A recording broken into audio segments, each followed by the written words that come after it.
Hello and welcome to TOD Plays Games. I'm Tom and today we're going to take a look at the brand new Solasta DLC titled Inner Strength.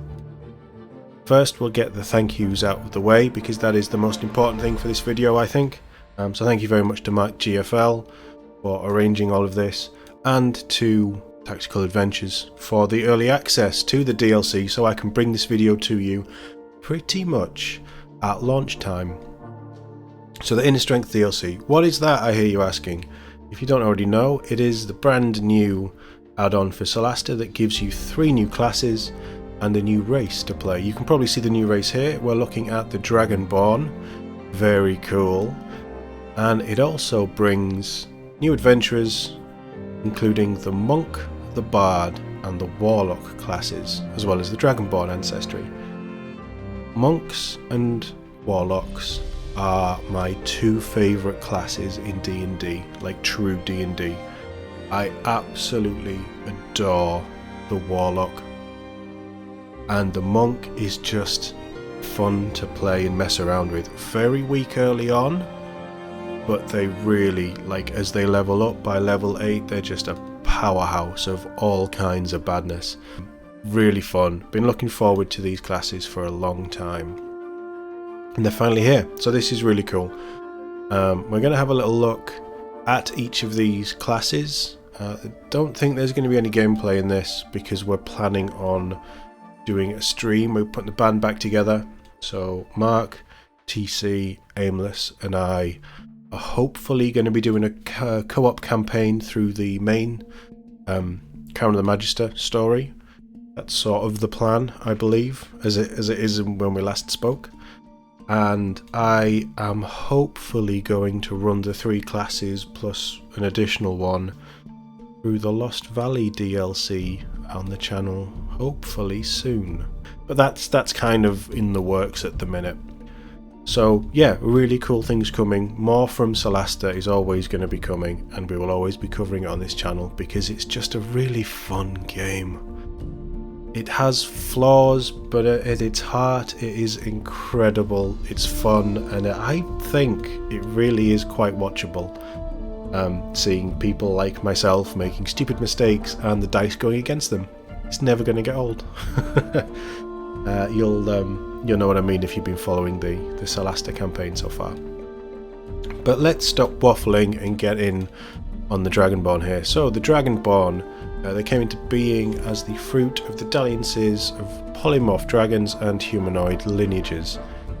Well accepted in the Manakalan Empire, they became secretive and recluse after the cataclysm, self-reliant but keeping to themselves. We're going to have a little look at the male and the female character build options in this, as well as going through the classes that we've already mentioned. But as a Dragonborn, you've got your standard 6 to move, 6 squares to move. I think that's 30 feet in real game. Your ability increases +2 to strength, makes sense, they're part dragon, and +1 to charisma, makes sense, they're part dragon. Draconic Ancestry, Ancestry? That doesn't sound good. Draconic Ancestry. I've not had enough coffee for this yet, I don't think. Select the type of and associate damage type of your Draconic Ancestry. So, fairly standard in the D&D world. You've got your Black Dragons, which is acid, so it has immunities or resistances to acid, and it can deal acid damage at certain things. Blue Dragon is lightning, Gold Dragon is fire, Green Dragon is poison, and Silver Dragon is cold. We're going to stick with black on this one. Acid resistance is always good. So damage resistance, resistance to the damage type associated with your Draconic Ancestry. So a few nice options in there. Fire would be good, poison would be good. I mean, they're all pretty good depending on what you're doing. I think for thinking of the main campaign of Solasta, if you were wanting to run one of these, I'd probably go with something like acid, fire or poison, if I'm honest. They also get breath weapon, so you can use your action to exhale destructive energy based on your Draconic Ancestry. Very cool, so you can breathe fire, acid, poison, whatever over an enemy. Really, really cool little feature, and it gives you a little bit of combat built into your sort of class at the core. So regardless of what you're playing, you've still got access to that. Very cool. The beautiful Dragonborn Vanko Lamrogan. Sounds like a curry to me. But let's have a little look at these Dragonborn faces. So this is the male options. We have face number 4. Like a tentacle, not tentacles, they're kind of like fleshy growths of a dreadlock beard. Very dragony. I love the big face style. I think these guys are cool. I think they look really cool. Face 5 gives you some horns and things. Nice little spikes. Face 1 just gives you some back horns, a little bit of a Dragonborn goatee, I suppose that would be. 2, a little bit more of refined, it's like a big long mustache, I guess that. And then some ridges and things. Really nice designs. I love this one. This is much more dragon-like for me. Big old horn on the nose, growths out the jaw, big strong jutting jaw. Very cool. And then that's it. So we've got the 5 head choices. We'll have a quick look at the female. This is Stasia Chrysagon. Cool, whatever. That's quite aqua, like fish-like. But very cool. Face 4. A couple of ridges. I like it. Some Darth Maul-esque outgrowths around the side of the head and along the front of the sort of brow ridge. These for the female, they're much less beardy and more focused on the horns and the horn arrangement. Different set of scales and things. That looks like an older face. But yeah, very cool. Hair. It's not hair. It's you know what I mean. But the resemblance of hair and some 2 little spikes on the nose. Pretty cool. I think I like that one. The female. Body decoration, I'll slam that on a bright colour and we'll just have a little look at these options. These are quite cool. They're like the face tattoos and the war paint that you have on the other characters. Obviously redesigned to suit the Dragonborn. I think these are quite nice. Some are nicer than others. You can maybe even have them coloured as scarring. Yeah, very cool. Scars are, I believe, the same, but they're obviously just differently orientated to suit the longer mouth and sort of head style of the Dragonborn, which is quite cool. Horns, I believe, are the same for every...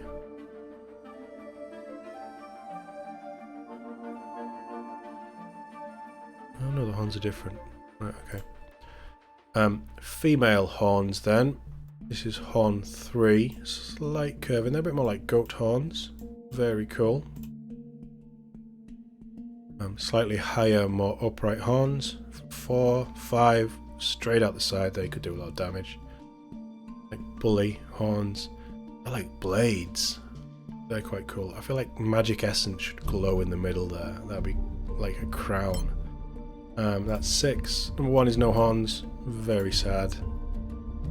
Number 2, does that give you that middle ridge as well? That's like a Triceratops a little bit.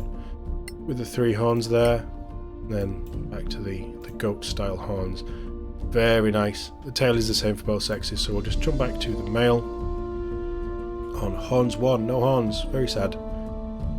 Very sad indeed. A couple of little horns on the top, quite small for 2. A little bit more of the goat horns with some extra ridges there for number 3. Number 4 out to the side, like the bull, very deadly in a charge. 5 is just this. Yeah, these are actually quite similar. Slightly different, slightly bigger on the male model, but that's the crown thing again. And 6 is jutting forward and upright. I mean, if this guy headbutted you with those horns, he'd do some damage. Right, let's have a little look at tails. So tail 1, very sad. No tail. Tail 2, lots of sort of extra bone running down the side of it, quite cool. Tail 3 is quite insectoid.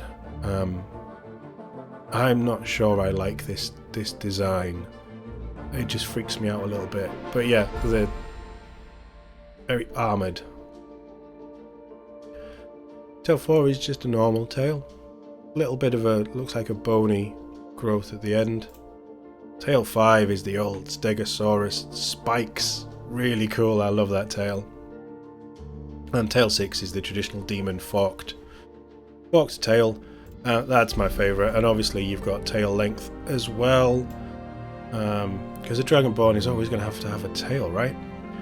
Very cool, really nice Dragonborns. I have a feeling at some point I will be trying a Dragonborn Barbarian, because that just sounds like my kind of fun. At some point, again with Solasta, whenever we look to return to it, we did touch on the new classes. The Bard, Monk, Warlock. Let's have a sneaky look at the Bard. So the Bard, proficiencies, saving throws, dex and intelligence. They have light armor and can use simple weapons, short swords, long swords and rapiers. My instant sort of feeling with a Bard is that you want to go a little bit into dex and focus on dexterity, so a rapier is going to be very nice and use your dex modifiers towards your attacking. That's quite cool. You get to choose 3 skills. Bardic Inspiration, this is really nice. Use a bonus action, which is great because you've still got your main action to do whatever you want to do. So use a bonus action to grant a Bardic Inspiration die to a creature, which can be used within 10 minutes to change the outcome of an attack, saving throw or ability check. It's guidance on steroids. The dice value increases at higher levels and can be used a number of times equal to your charisma modifier per long rest. So say you roll really well and you've got 18 base in charisma, that's plus 4. So I think you can use this 4 times per long rest. That's quite nice. Very, very handy. Ritual casting, you can cast a selected spell as a ritual if the spell has the ritual tag. That's things like Identify, Detect Magic, Comprehend Languages. So that's cool, it just doesn't waste a spell slot for certain utility spells. And you get Bard spells, which is quite cool. Obviously, Bard spells, you're a Bard. Equipment wise, you get a lute, or you can choose any of the other instruments. So there's bongos, there's a conch, there's a drum, there's a dulcimer. It's like a kind of bass thing. Is it like a violin? I don't know what it is. It's not a lute. I can tell you what it isn't. Flute, horn, lute, or a shawm. It looks like a horn. Yeah, that's some sort of horn. Drums could be cool, bongos could be really cool. I wonder if whichever instrument you choose, your like inspiration stuff plays, there's a little drum. That could be something interesting to play with. Oh, that's interesting. But why wouldn't you choose a lute? Rapier or longsword, depending on what you want to go down. If you want to play a strength build, you want a longsword, as I say. Finesse weapon with a rapier boosts or uses your dex proficiencies, so I'd go rapier for this. Bard armor and a dagger, so you can offhand as well. Or diplomatic pack or entertainer pack. I quite like the diplomatic pack because it gives you access to dex thieves tools, which is dex based, for opening lockboxes and things, so that's quite nice early game.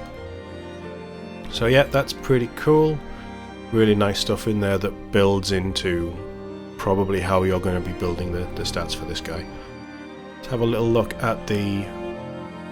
In fact, let's do higher levels first, then we'll do bad colleges. So at level 2 you learn Song of Rest. So during a short rest, each ally rolls an additional hit die when spending hit die to regain hit points. Useful. It's probably not something you're going to use a whole lot, certainly not in the later game, but early on that can be very nice. And Jack of all trades, add half your proficiency bonus to any ability check you make that doesn't already include your proficiency bonus. very rogue-like there. Gives you a little bit of built-in redundancy for the skill checks and things that you're not proficient in. Very nice, very handy. Level 3 you would get Bard Expertise, which means you can choose 2 of your skill proficiencies, and your proficiency bonus is doubled for that ability check. Really nice. Very roguey, very nice. You can really start to build this character in a certain way. If you want to be a thiefy bard, you know, sleight of hand or stealth, that kind of thing, you can really build up. Very cool. And at level 10 you can choose another 2, so by level 10 you're going to have 4 very, very high proficiencies. Really cool. And bard colleges, which we will get to, but at 3rd level you can delve into the advanced techniques of a bard college of your choice, which grants you features from 3rd level and 6th and 14th. As I understand it, currently in this game you can only go up to level 12, so I don't know if that 14th is meant to be level 11, or if in core D&D rules it is at 14th and there just isn't a 14th in the game yet. I'm not saying that this is confirming 14th is coming. I think 12 works quite well. As you go past 12 you do start to get really powerful for most of the classes in here. But yeah, just a little thing I noticed there. But you're going to get 3rd level and 6th level at the very least for your bardic colleges. Level 4 is your standard ability choice or feat. You'll have seen me doing those through my campaign. It's an age-old D&D thing. At level 5 you would get bardic inspiration changing to a D8, which is quite cool. And font of inspiration, you regen all of your expanded uses of bardic inspiration when you finish a short or long rest, so that just adds a bit of extra. Quick short rest, you get all your inspiration back. Very cool. Level 6, on top of one of the college traits, you would get counter charm, so you would start performance that lasts until the end of your next turn. During that time, all allies within 6 cells have advantage on saving throws against being frightened or charmed. It can be useful in this game. I don't necessarily think that it would be, and if you're playing with a paladin they get something very similar at later levels, but theirs is just an aura, they just get it, whereas this, it sounds like you've got to use an action. Not massively useful, but it's a nice bit of utility for this game, specifically thinking of Solasta. That's quite cool. Level 8 is the ability choice or feat. At level 10 your bardic inspiration goes up to a D10, which is very nice, and you get the additional 2 proficiency bonuses. You also get magical secrets. Choose 2 spells from any class and include them in your spell list. That could be very good. Obviously different classes have access to different spells. That's how it's always been. Certain characters get, I think sorcerers and wizards get super powerful stuff, and then it sort of slowly whittles down depending on how much magic achievement you've got. But giving you 2, you can maybe take 2 really big, maybe like a black tentacles and something else, maybe fireball, or I don't know what the bard spells are, but that could potentially really give you some insane either healing or damage or, you know, entrapment skills and a bit more utility into the bard. They're really quite a rounded figure, very much a support class, depending on how you build into it, but I think their core design is a support class. And at level 12 it's the ability or the feat, depending on which you want to take. Again, is standard with all the characters. So some really cool stuff in there. Level 10 is a nice one. Level 5 is pretty good, and then Jack of all trades at level 2, that seems very good as well. Let's have a little look at the Bard colleges. Now there are 4. One of them is locked into the Lost Valley DLC, which I don't have at the minute, but I will be picking up very soon. It only gives you the 2, so you only get level 3 and level 6. There's nothing about level 14. Right, fine. So, first college, College of Law. At level 3 you get bonus proficiencies. So you gain proficiency with 3 skills of your choice. So this is really building up those skills. You also get Cutting Words. As a bonus action, you can spend 1 use of Bardic Inspiration and target a creature you can see within 12 cells. Roll a Bardic Inspiration dice. Until the start of your next turn, that creature decreases all its ability checks and attack and damage rolls by the value of the Bardic Inspiration dice. That's brutal. And again, it really builds into the Bardic Inspiration, which at was it level 5 or level 6 get slightly better, and at level 10 you can do them on a short rest and a long rest, and you'll have so many per charisma modifier. That's quite a lot of utility and very much a debuffing thing there. That's really cool. And level 6, additional magic secrets, so you can choose another 2 spells from any class. So you'd end up with, if you went this route, 4 spells from any class. So that's quite nice. Very supportive, seems, but that's quite a nice one. College of Hope. Level 3, Healing Ballad. Song of Rest heals additional hit points equal to your charisma modifier. At the end of a short rest, it also gains allies temporary hit points equal to 1 Bardic Inspiration dice plus your charisma modifier. And Wandering Healer. This is much more of a healing class then. So at level 3 you would get Prayer of Healing, and at level 6 you would get Mass Healing Word and Revivify. Very nice core healing stuff. If you don't have a healer and you wanted to go that way with the Bard, this is the class that you would pick. And also at level 6, you get Words of Hope. So when giving a Bardic Inspiration die to an ally, they also roll a Song of Rest die to heal up to half their maximum health. Very healy. Very nice. College of Heroism, level 3, Bolster Morale. When an ally uses one of your Bardic Inspiration die, they roll twice and pick the best number. That's quite nice. And Heroic Tale. You can use an action to bolster an ally you see within 6 cells for 1 minute, who gains immunity against frightened and fear effects and advantage on all saving throws. You can't use this feature again until you finish a short or long rest. So that's a one and done. But that can be quite nice. And level 6, Thundering Voice. I mean, this is really playing into basically just the support element of the Bard. Level 6, Thundering Voice. Whenever you grant a Bardic Inspiration to an ally, the closest enemy within 12 cells must make a successful Wisdom throw or take thunder damage equal to 1d8 plus your charisma modifier and have disadvantage on their next attack. Half damage on save. That feels situational but could potentially be very strong. And again, there's these elements of buffing your allies and debuffing your enemies. It's a very different way of playing. Sounds really fun. Right, bear with me while we go and get the information for College of Traditions. This is taken from the news article about Bards on the Solasta website. So level 3, they get Aura of Preeminence, which makes their Intimidation and Insight check treat any roll of 9 or lower as a 10. And Ancient Tradition, which makes them able to cast Mage Armor on themselves at will. That's quite nice. And at level 6, they would get Verbal Onslaught, allowing them to use their Bardic Inspiration as a reaction to deal psychic damage and potentially stun anyone who damages them. That could be pretty good.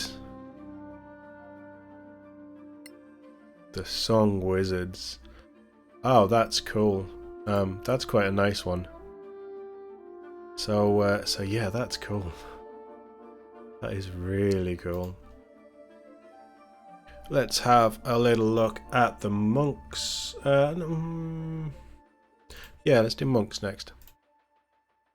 So, monks, strength and dexterity for their preferences. You can use simple weapons and short swords, so very restricted, but there's a reason for this. Monk skills, you can choose 2 from Acrobatics, Athletics, History, Insight, Religion and Stealth, which is quite cool. Very dex based with Acrobatics and Stealth as well, so very, very nice. Monk tools, you start with Smith's tools, which is, again, it's nice to have tools built into these classes. Now getting into the real monkey stuff, the old monk shenanigans. Unarmoured defense. When you are not wearing armor, which monks don't, they don't have access to, Your armor class equals 10 plus your dex modifier and your wisdom modifier. You cannot use a shield to gain this benefit. So basically, you're wearing your robes, and if you max out your dex and your wisdom, you're plus 12, you're 20 AC, which is crazy. Really, really cool. One of the reasons why I love monks. They can't use armor of any form, they can't use shields. You can put on the braces of defense to boost it to 22. As they are predominantly a melee focus, little squishier than a true tank, and at low levels they don't do as much damage, but still very handy with their shenanigans and things. Really, this whole DLC, everything that they're adding, is more about different ways to play and more shenanigan-y stuff with each of the classes. You would also start with martial arts. You can roll a d4 in place of a normal damage for your unarmed strike or monk weapon. This die changes as your monk gains levels. So at 5th level it becomes a d6, and at 11th level it becomes a d8. So you're going to be punching people on a d8. And you can use your dexterity instead of strength for the attack and damage rolls of your unarmed strikes and monk weapons. Basically what that means is you stack them up because you want your dex for the armor. Yeah, this is going to be very dangerous, and it gets better and better. So d8 is longsword damage, and you're using your dex, so by that point you're probably going to be on, if you've rolled well, looking at a +5 plus anything else. And there's more that comes into the unarmed strikes and the monk stuff later on as well. Very cool. And martial arts, bonus unarmed strike. So from level 1 you can use the attack action with an unarmed strike or a monk weapon on your turn, and you can make one unarmed strike as a bonus action. So you can punch them or slash them with a sword or whatever they're classing as a monk weapon, and then as a follow-up you can just do a quick uppercut or punch them in the chest or something. Really cool. So for example, if you take an attack action and attack with a quarterstaff, you can also make an unarmed strike as a bonus action, assuming you haven't taken a bonus action that turn. So this is very much bonus action economy. So bonus action and reactions are two very different things. Bonus actions, in thinking purely in Solasta terms, there's not a lot of classes that can do stuff with bonus actions. I think rogues are the main one, or it's 2-weapon fighting. This basically gives you 2-weapon fighting, but you're getting your proficiency bonuses added to that second strike. Really cool. And you can do it while holding a quarterstaff, which is versatile, so 102 on the weapon. It can get very damaging playing a monk. Equipment wise, monk outfit, short sword or quarterstaff. I would personally go quarterstaff. Short sword is d6, d6 piercing, or is it slashing? No, it's piercing.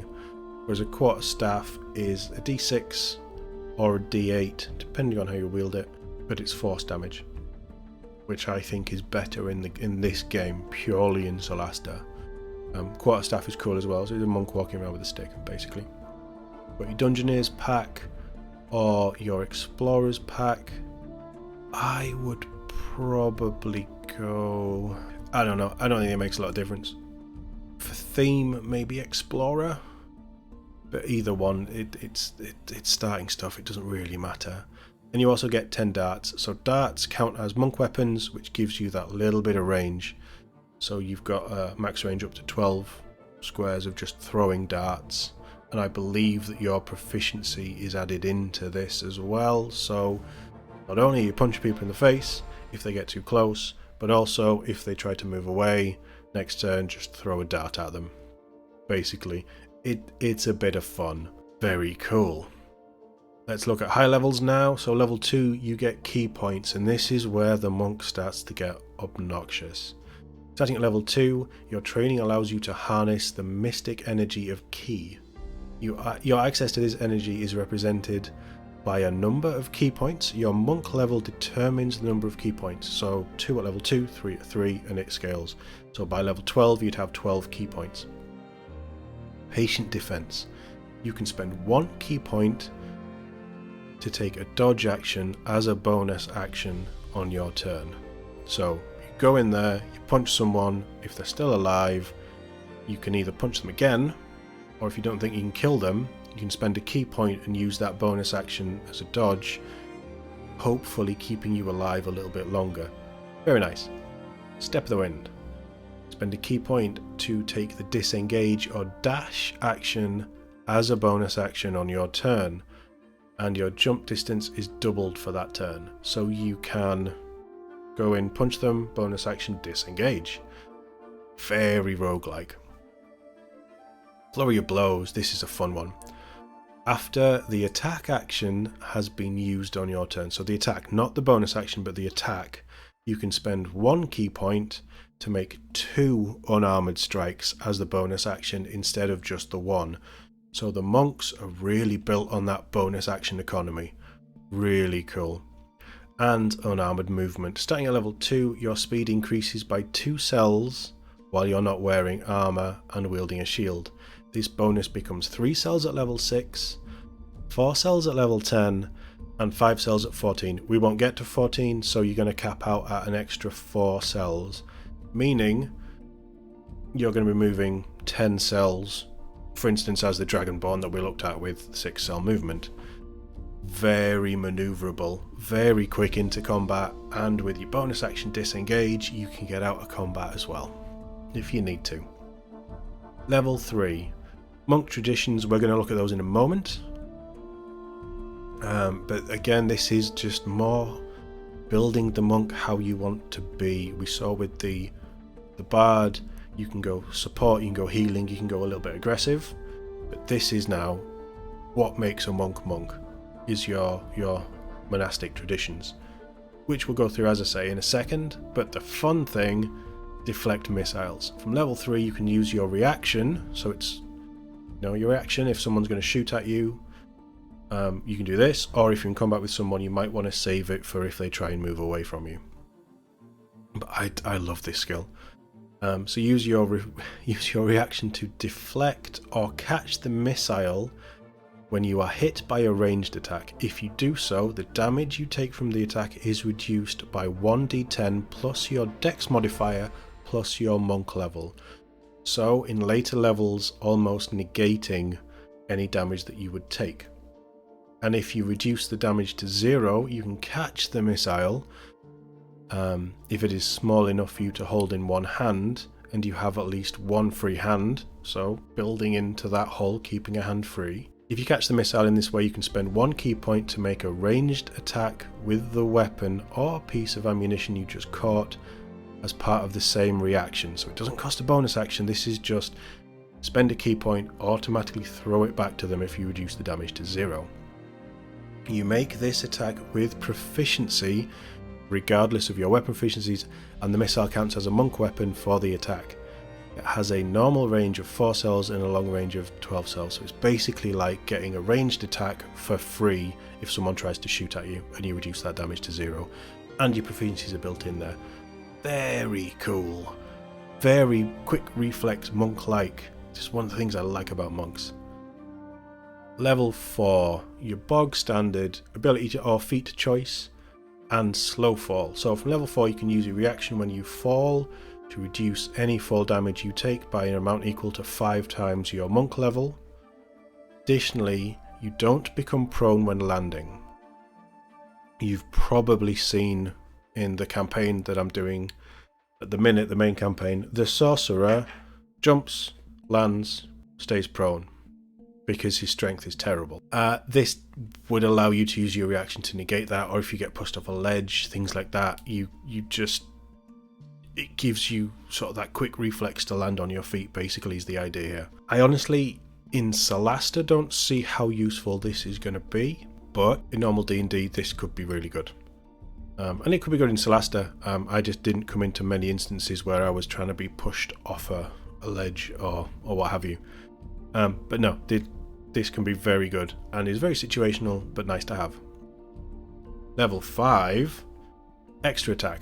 Because you're a melee focused build, you can then do 2 attacks, which is really nice and something that a lot of the classes I thought get, but in this game don't. So good to have. Which basically means you punch someone twice, and then spend a key point to flurry your blows, punch them another 2 times, giving you a maximum of 4 attacks from 2 actions, or 2 attacks as an attack action, and then 2 bonus attacks with spending a key point.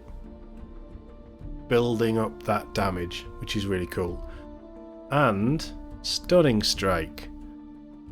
You can interfere with the flow of ki and an opponent's body. When you hit another creature with a melee weapon attack, or melee weapon, that's changed. So when you hit with a melee weapon attack, you can spend 1 key point to attempt to stun the target. The target must succeed a Constitution saving throw or be stunned until the end of your next turn. Very strong. You just go up to a boss, hit him twice with your weapon because you've now got 2 attacks, you've got 2 chances to stun.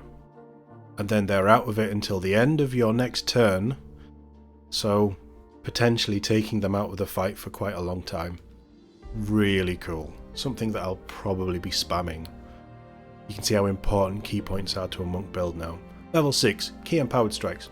Starting from level 6, your unarmed strikes count as magical for the purposes of overcoming resistances and immunity to non-magical weapons and damage. All of a sudden, your fists are just magic. So, at this point in the game, you're probably running into things that are resistant to magic, legendary characters, things like that, or resistant to normal damage. The skeletons with short swords and things are resistant to them unless they're magical. This would help negate that kind of thing. Really cool, really nice. Level 7 Evasion. So from level 7, your instinctive agility lets you dodge out of the way of certain area effects, such as Blue Dragon's Lightning Breath or Fireball spell, basically giving you evasion. When you are subjected to an effect that allows you to make a dexterity saving throw to take half damage, you instead take no damage if you succeed, and only half when you fail. Very nice. I think rogues get that as well. And you also get Stillness of Mind, so from level 7, you become immune to being charmed or frightened. That's very obnoxious. Level 8, you just get your ability or your feat, depending on which you want to take. It's fairly standard for all these classes. Level 9, Unarmored Movement Improved.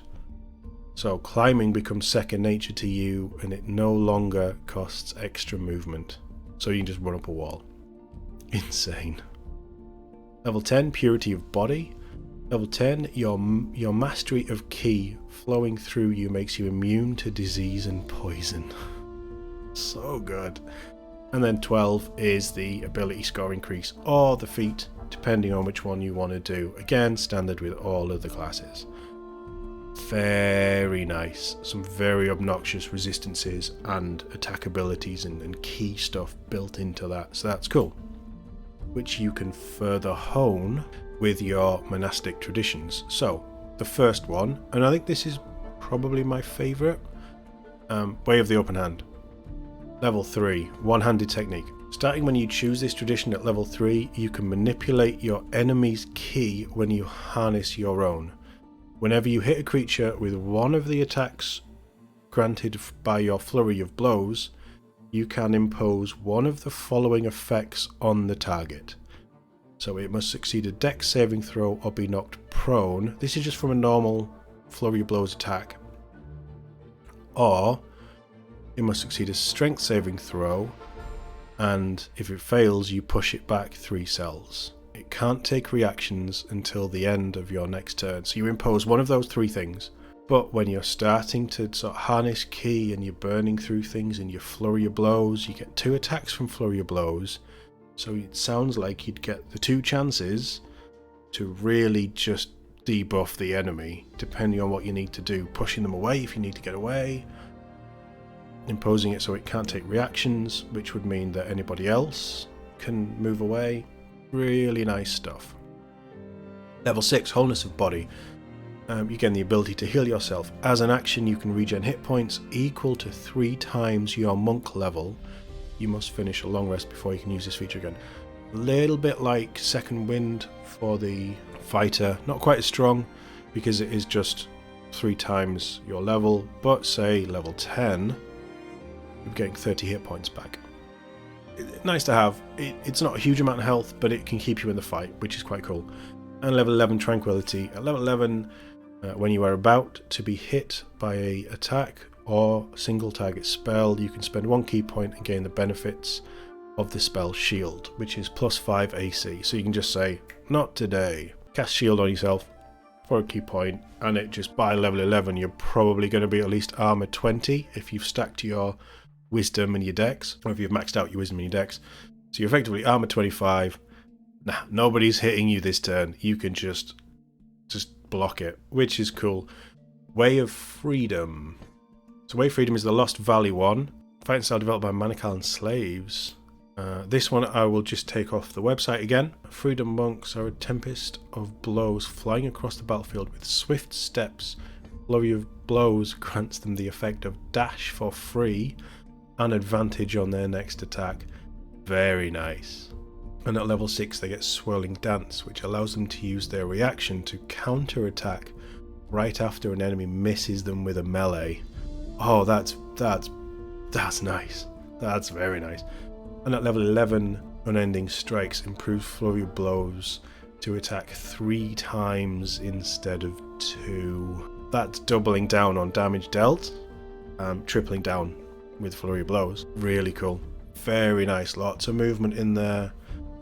Counter attack is good. The ranger gets it for one of the certain archery paths, where if someone shoots at you and misses, you can shoot back at them. This gives you it in melee for the monk. Very cool. That's really strong, actually. Much more aggressive, but that's very strong. That's cool. Way of Survival, defensive stance. So level 3, you gain +2 bonus to AC when you're not wearing armor and not incapacitated. When you use Patient Defense, you gain advantage on your attack roll until the start of your next turn. It's building into a certain play style. But you go in, you smack them. Patient Defense makes you harder to hit. Or you're harder to hit, and then Patient Defense gives you advantage. That's cool. That's very nice. Level 6, Unbreakable Body. Whenever you take damage from any source, you heal the number of hit points equal to your proficiency bonus at the start of your next turn. Whenever you use Patient Defense, so this is building into Patient Defense, you also gain resistance to all damage types until the start of your next turn.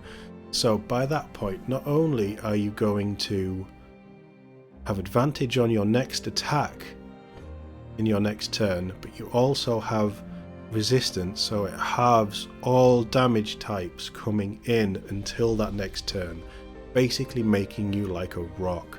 That's cool. And level 11, Unmoving Strength. You now add your Con modifier to damage rolls, unarmed strikes and monk weapons. You add your Con. Is that adding Dex and Con to damage rolls? Wow, that's a massive, I mean it's level 11, but that's a massive boost to damage if it's Dex and Con, because the core monk stuff adds Dex. Way of Survival is not only turning you into a bit of a tank, but also a real beastic for dealing out damage at level 11. Jeez, that's so strong with all of the monk stuff you can do. And that healing with Unbreakable Body. Whenever you take damage, you heal. Oh, that's ugly. I like that very much. And finally, Way of Light, Luminous Key. You learn the Light and Shine cantrips, Wisdom for spellcasting. That's quite cool. Light and Shine are very good to have, especially if you don't have Dark Vision. Whenever you hit a creature with one of the attacks granted by your Flurry of Blows, they automatically start emitting bright light until the end of your next turn. So that guarantees it. You Flurry of Blows, and then they're going to glow. So everybody can see them, and you just target that one down. Then next turn, you hit the next one, Flurry of Blows, they're shining again. That's pretty good, certainly in the darker areas. Level 6, Radiant Strikes. Anytime you strike a target affected by Shine or Luminous Key, you deal an additional 1d4 radiant damage. That's Baby Smite. the paladins get smite, which is radiant damage. Radiant damage is really strong in Solasta. That's quite dirty. I like that. And finally, for the monk, level 11 Blinding Flash. Starting at level 11, as a bonus action, you can spend 2 key points to generate a blinding burst of light. All creatures within 3 cells of you must roll a con save, or take 3d6 radiant damage and become blinded until the end of your next turn. Half damage on success. Expensive, but that is, if you're surrounded and it's not looking good, right, everybody's blinded, and radiant damage. That's strong as well. Don't get me wrong, I really like open hand. Survival is really tough. Way of Light, if you're speccing into that, you know, stacking shine, and other characters with cantrips can put shine on other characters as well, on other enemies. So you're not the sole source of shine. If you want to build it that way, in darkness you would just be destroying things.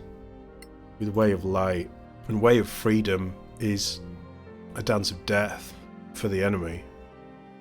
And boosting that flurry of blows. That, wow, monks are brutal. Let's have a quick look at Warlocks then for our final class before we go into customizing the Dragonborn. So, saving throws, wisdom and charisma. Charisma, I believe, is your spell casting stat as well, so you really want to build into charisma for this. You get light armor, you get simple weapons, you get 2 of these skills, Arcana Deception, which is charisma, History Intimidation, which is charisma, Investigation, Nature or Religion, Pact Magic, can cast spells from the Warlock spell list, and Otherworldly Patrons. Determines the patron with whom you have signed a pact. Doesn't give you a lot about the Warlock. I suppose that's where the patrons would come in. Weapon wise, you can take a light crossbow with some bolts, or a melee weapon of your choice. Fairly standard simple weapon list. Short sword isn't bad. Quarterstaff might not be. Oh, there isn't a short sword in here. Spear could be a good way to go. Spear and quarterstaff. It just depends if you want piercing or force damage. Yeah, quarterstaff isn't bad. Spell casting options. So component pouch as your spell focus, or an orb or a wand. Orb is pretty cool. I'd probably go orb. Scholar's Pack, which gives you a couple of scrolls, a pearl. Dungeonist Pack, they're not as good. I'd probably go Scholar's Pack on that, just for the scrolls, so you can learn stuff, crafting stuff. Or you do get a scroll kit with that as well, so yeah, that's definitely the better option. You get your Warlock armor, you get 2 daggers, or another weapon. I'd maybe stick with the 2 daggers on that one. Yeah, not quite as many good choices as the other 2, but still not bad. Warlocks really shine with the Pact stuff. That's cool. Let's have a little look at higher levels. You'll see why I would rather take a melee weapon here. Level 2, Eldritch Invocations. Learn Eldritch Invocations, which acquire new abilities or spells granted by your patron. Some invocations require a prerequisite to be trained. So, one of the big things about the Warlock, and their best asset, certainly for ranged combat, is the cantrip Eldritch Blast. Eldritch Blast as a cantrip can just be spammed, and is a really good, I think it's either force or it's psychic damage. And this is where you can make it better with the invocations.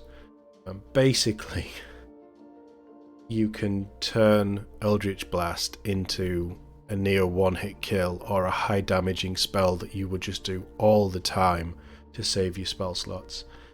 It's really good, and the invocations let you make it better and better with things like extra range, knocking them prone, adding extra bonuses to the damage, all kinds of stuff. It's very cool.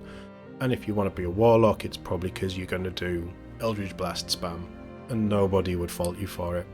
Level 3, you get your Pact boon, so you choose whichever patron you want to follow. We will go over that next. Level 4 is the ability score or feat, depending on what you want to do. Level 5, you can learn an additional invocation. At level 7, an additional invocation. You see, it's building into that Eldritch Blast. Level 8, feat or ability score increase. Level 9, additional invocation. Level 11, Mystic Arcanium. Choose one spell from the specified level from the Warlock spell list as this Arcanum. You can cast this spell once without expending a spell slot, and you must finish a long rest before you can do it again. I think that the patrons will go into this, but the big change to Warlock with spellcasting is their spellcasting level is fixed. It's not level 1 spells, level 2 spells, level 3 spells. Whichever spells you take are fixed at a certain level. You can't upscale or downscale them, so that plays into that quite nicely. Which, if you take something like Counterspell, for instance, and your spell level is fixed at level 5, every time you use that spell, Counterspell is level 5, which will negate just about anybody's spell trying to do whatever they're trying to do. It can absolutely shut magic users down. One of the reasons why I like Counterspell on a Warlock. Level 12, the ability stuff, so abilities are Feat, and another Eldritch Invocation. So what's that? 1, 2, 3, 4. You would end up with 5 Eldritch Invocations by level 12, making Eldritch Blast, or whatever else you want to do, really fun. I might see if we can see what these Eldritch Invocations are, actually. Let's have a little look at the Eldritch Invocations for the Warlock. So, it very much like Feats then, you have, and you can choose up to 5 of these by level 12, Agonizing Blast. Add your Charisma modifier to the damage, so it would be 1d10 plus your Charisma modifier. Really nice. Armor of Shadows. You can cast Mage Armor on yourself at will for free. Very cool. Prerequisite level 9, but Ascendant Step is... oh, it lets you levitate at will. That's crap. Don't ever take that. Beguiling Influence. You gain proficiency on Deception and Persuasion and gain expertise if you're already proficient. Which we are on a couple of them. Expertise doubles, I believe, doubles whatever's already there. So that could be quite good if you're really stacking into those skills. Bewitching Whispers. You can cast Dreadful Omen once using a Warlock spell, but without spending the components. You can't do so again until you finish a long rest. I want to know what Bewitching Whispers are. It looks like some sort of old person variant, but it doesn't tell me what it is. That's a level 7. This one is locked to Pact of the Tome. Book of Ancient Secrets grants you the ability to acquire ritual spells from any spell list. Immediately learn 2 first level ritual spells, which you can use the rituals. That's quite nice, because if there's nobody else that can do ritual stuff, that could be good. Devil's Sight, this is one of my favourites. You have blind sight up to 16 cells, allowing you to perceive enemies even through invisibility and magical dark. 16 cells, it might even be the same as dark vision, but it's better because it lets you do it through magical darkness as well. Dreadful Word, level 7, you can cast Confusion for free once per long rest, that's okay. Eldritch Sight, you can cast Detect Magic at will, basically as a ritual, without spending a spell slot, that's cool. This is one of my favourites. Eldritch Blast, you ignore cover to any target for your Eldritch Blast. Eyes of the Runekeeper, you understand all languages and writings, that's quite good. Understand, not speak, but you understand. Fiendish Figure, cast False Life on yourself at will as a first level spell without expending spell slot. That's okay. Life Drinker. When you hit a creature with a weapon attack, so melee, the creature takes extra necrotic damage equal to your Charisma modifier. That's quite nice. Minions of Chaos. You can conjure Elemental once using a Warlock spell, once per long rest. That's okay, level 9. Mire the Mind. You can cast Slow once using your Warlock spell slot per long rest. That's not bad. Slow's an interesting one. I believe Slow also means that spellcasters can fail to cast their spell, so that's quite nice. One with Shadows, prerequisite level 5. When you are in dim lit or darkness, you can use your action to become invisible until you take an action or a reaction. That's situational, but that could be good. Otherworldly leap, you can cast jump on yourself at will from level 9. By level 9, jump's kind of pointless. Hopefully you'd have somebody that can fly, cast fly or whatever. Very situational, probably not one I'd take, but it's a nice to have, I guess. Repelling blast. When you hit a creature with Eldritch Blast, you can push them up to 2 cells away from you in a straight line. That is very dirty. Sign of Ill Omen, you can cast Bestow Curse once per long rest from level 5. Thief of 5 Fates, you can cast Bane once per long rest. There's easier ways of doing Bane.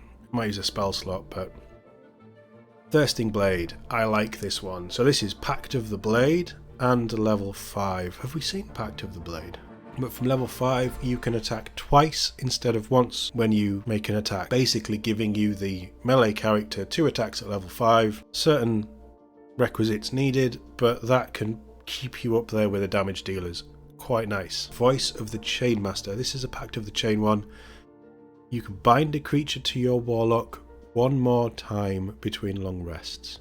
Bind a creature sounds very interesting. I'm not entirely sure what that means, but very interesting. I want to find Pact of the Blade now. It must be in the game if they put a thing in. Pact of the Blade is my favourite pact. I would obviously do Agonizing Blast to bump up the damage of your Eldritch Blast, and I do like Repelling Blast as well. Although, as a Dragonborn, Devil's Sight is probably better because you don't have Dark Vision. So level 2 gives you Devil's Sight. I want to have a look at these.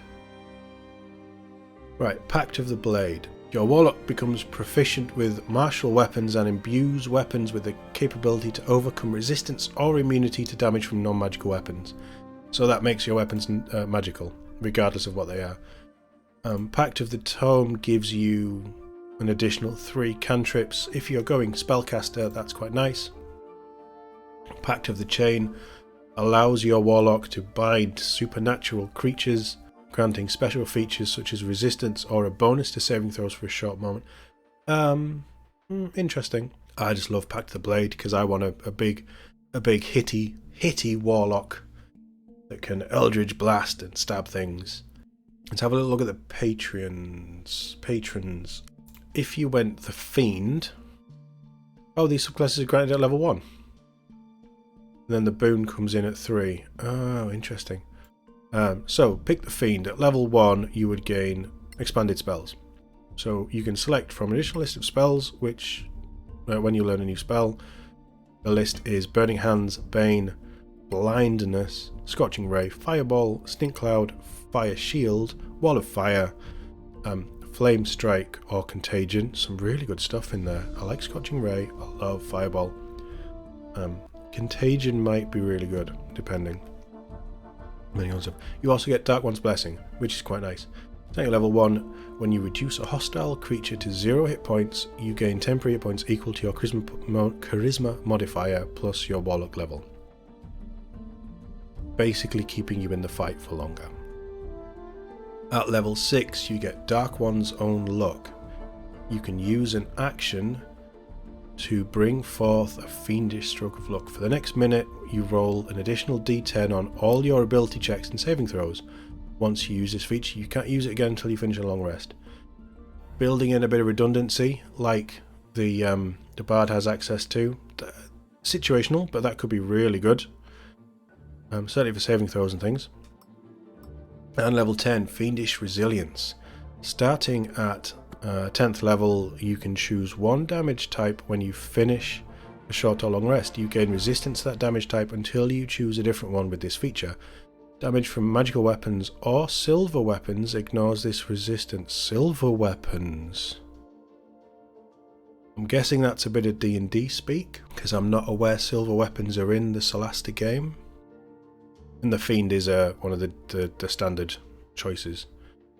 But built-in damage resistance, that's quite cool. And say you go Dragonborn, that would give you 2 types of damage that you'd be resistant to, so that's pretty good. The Hive. Level 1, expanded spell list. There's a little bit of Cleric, like this. Clerics pick stuff and get expanded spell list.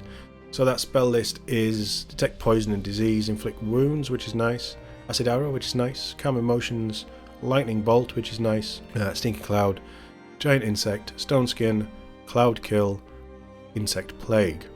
So there's a more of a natural feel about these.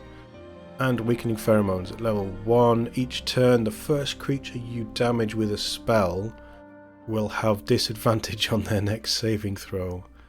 This condition expires on its own after 1 minute. So you're throwing out disadvantages when you put spells on people. That's pretty cool. Level 6, Magic Counter. You can cast Counterspell once per short rest as a feature.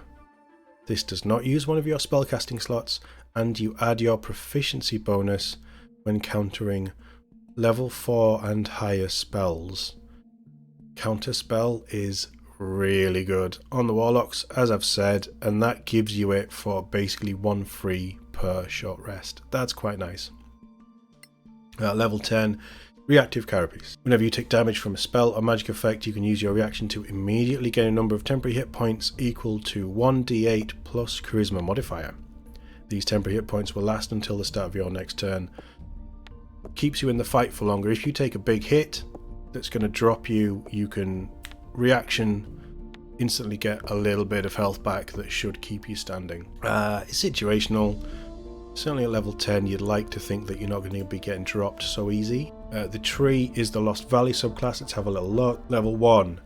Piercing branches start to sprout from their skin, inflicting damage on an enemy who hits them with a melee attack. At level 6 they receive Blessing of the Tree, granting them immunity against the poison effect and resistance against poison and necrotic damage as their blood and skin start to take a greenish colour. That's quite nice, because necrotic is a big thing in Solasta. At level 10, they can unleash an explosive growth, sprouting branches all over their body to inflict heavy damage to all enemies around them, shoving and restraining them on failed dex saving throw once per short rest. Again, situational, but quite nice. Say you're getting low, you can just bamf, spikes come shooting out of you, and you push everybody back and inflict, it says heavy damage. That sounds quite cool. I'm not as in love with that as the others, but immunity to poison and resistance against poison and necrotic is very nice. Let's have a look at the Timekeeper then, the final one. So, starting at first level, whenever you damage an opponent with a spell, they become afflicted with a Curse of Time. What is this? This is a whole new mechanic for Solasta. So enemies under Curse of Time take half your proficiency bonus rounded up force damage at the start of their turn for the next minute. So that's nice. Time Shift. Starting level 6, when you are about to take damage, you can use your reaction to project your body forward a few seconds, negating any damage and effects. You are considered banished until the start of your next turn. Is banished a new thing? Or banished? What's banished? Is that like hold person? After you use this feature, you cannot use it again until you complete a long rest. That seems quite powerful. Basically, once per long rest, ignore damage and effect. Quite strong. Plays into the time manipulation stuff really well. Level 10, Accelerate.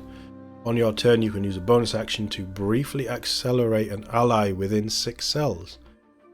They gain the effect of haste until the start of your next turn, however they do not suffer the lethargy when Accelerate ends. That's cool. You can use this feature number of times equal to your proficiency bonus per long rest. A little bit like Bardic Inspiration, but it's giving you haste without the downside. That's quite cool, that's quite strong. Also in this, there are 3 new backgrounds. So the Ascetic, basically, this is like the monk themed one. You devote yourself to spiritual and intellectual perfection, luxury and even comfort. Form an anathema to you, for they soften the spirit and distract the mind from what is truly important. Basically, you get an additional language, you get proficiency with survival and insight, and you can make soup. Sorry, you're proficient with the herbalism tool. Soup. You can make soup.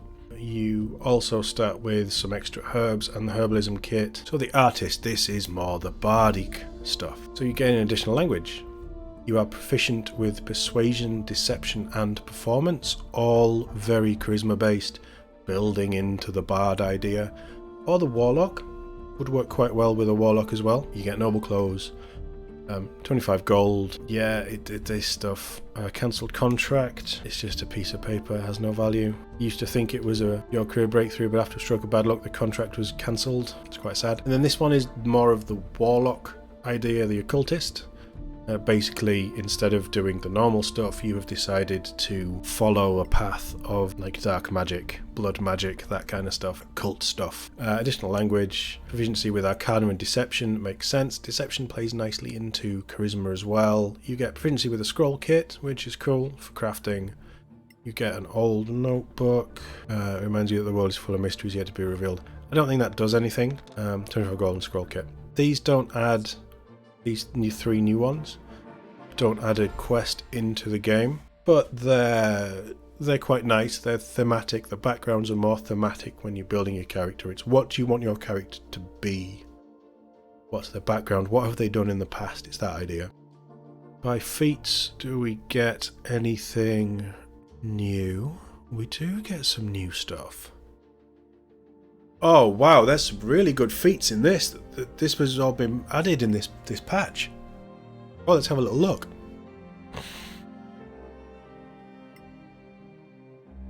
Right, so Ambidextrous was always in there. Arcane Appraiser. Magical items are automatically identified when put in your inventory. That's real good.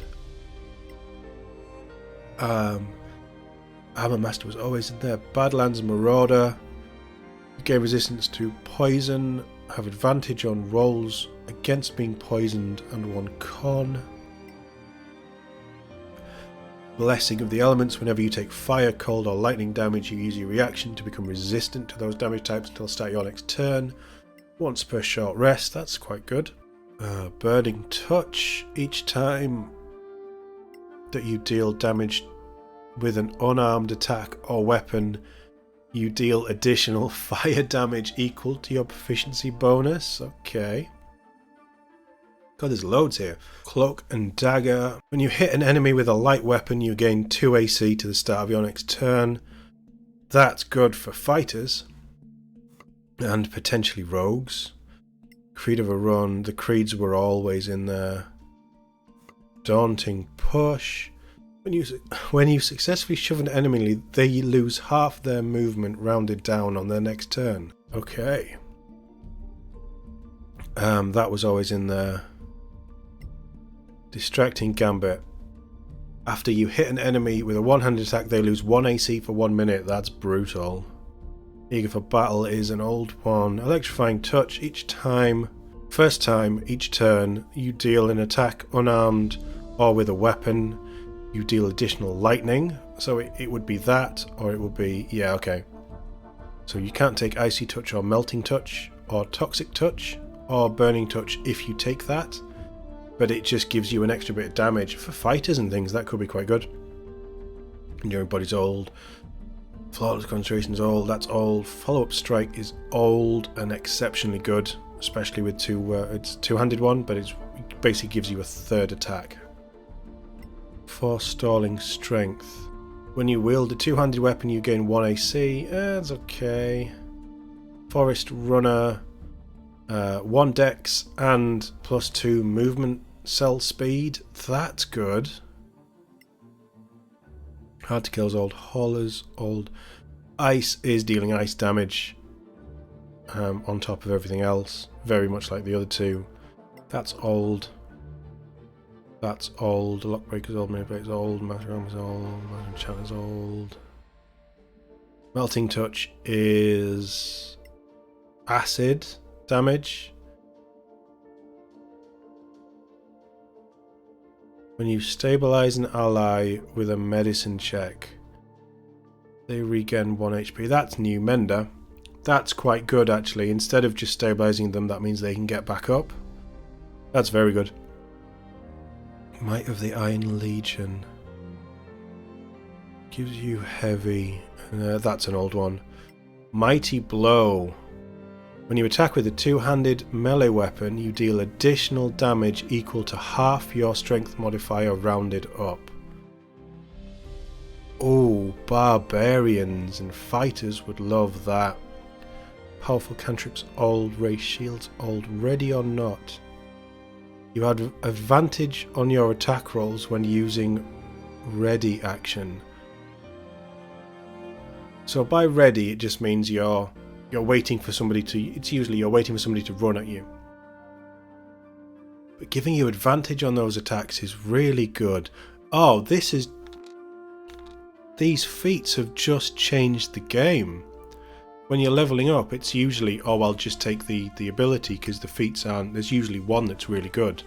Now there's loads, each class has loads of options for feats. Oh my god, these are amazing.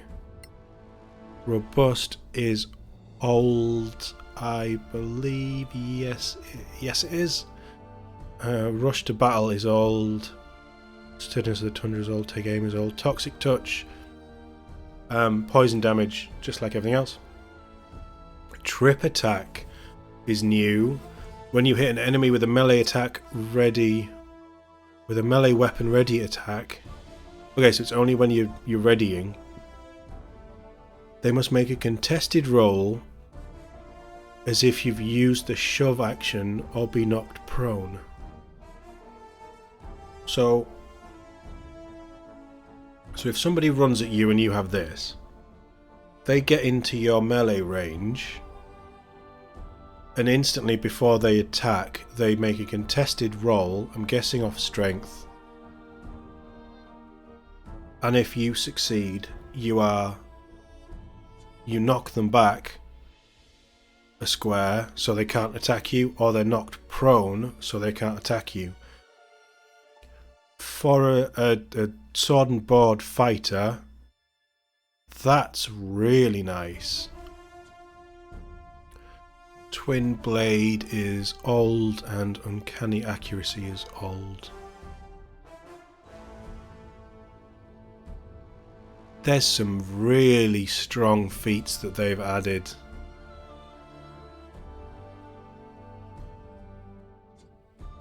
Wow, you can really build some... Oh, feats are back on the menu, boys. I'm glad I did this. I did not know that they'd added new feats. That's nuts. A lot of these you'd need to check as you're playing through. Because it depends on the class, it depends on the style of play you're doing. There's a lot of things in here. But if you're, say you're a sorcerer or a wizard, well, anybody, I guess, can take Arcane Appraiser. You only need one per party, and it just instantly identifies magical items put into their inventory. That's going to save you quite a bit of gold. Gold isn't really a problem in the later game, but that instantly will tell you what you've picked up instead of having to wait to do it. Or spending 10 minutes to do the Identify spell as a ritual. Or paying the gold at a vendor. That's really nice. There's lots of really cool stuff. This does open up other classes as well with these feats. So you don't have to specifically take certain things now. You'd still always need a healer, but I think everything else is catered for in here. Trip attack on a fighter could be brutal as well, knocking them prone and then you and everyone around them gets advantage if they fail the throw. Wow, there's some really nice stuff in here that I was not expecting. Lots of ways of giving extra damage out as well to make you really hitty as a tank, a barbarian, a paladin, depending on what weapons you use. +2 AC on a light weapon, so really you're probably going to be running a short sword. But if you're a ranger or a rogue with 2 short swords, you hit an enemy with one, you hit, so you've got a hit, but after you hit an enemy you gain +2 AC, which makes you quite tanky.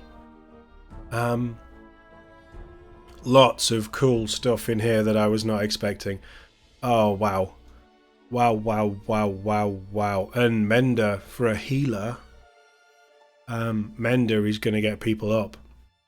There's a lot more debuff enemy debuff, party buff things in here as well. This is really cool. They've added quite a lot in with this new DLC. Definitely check it out if you've been playing this game. This is going to change how you're playing it with the new classes, the new feats. Lots of really cool, interesting stuff. Definitely check it out. And I guess this has been a really long video, I'm sorry. But yeah, wow. Cool stuff added into this. I'm really looking forward to getting in and playing. I cannot wait. But thank you very much for watching, guys. Hopefully I will see you on a battlefield in Solasta very soon. See you next time.